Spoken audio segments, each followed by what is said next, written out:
Hello guys, good evening. Good evening guys. Alam ba ninyo nga uminom talaga ako ng kape guys para makita natin guys kung totoo ba nga hindi daw aantukin ang kape. Tapos sabi nila pag mag-inom ka ng kape hindi ka inaantok. Pero ngayon guys, kausap ko ang anak ko tapos ako ng kape guys ha. Tapos ako ng kape guys, tapos ngayon guys, kakatapos lang usap namin ni Jinjin, panganay ko.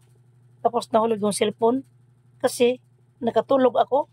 Sabang nag-usap kami ganyan, buti na lang hindi doon sa tiles, nahulog dito lang sa higaan ko, nag-usap kami ganyan. Tapos nahulog yung cellphone ko. Nasaan ang hustisya guys? Nasaan ang hustisya sa kape nga sinasabi nila nga hindi daw aantukin? O ano na, hindi antukin na nahulog ang cellphone kong hawak ko? Ganon? Sabi nila, makaano daw yung kape, hindi ka daw antukin. Lako! Ano yun?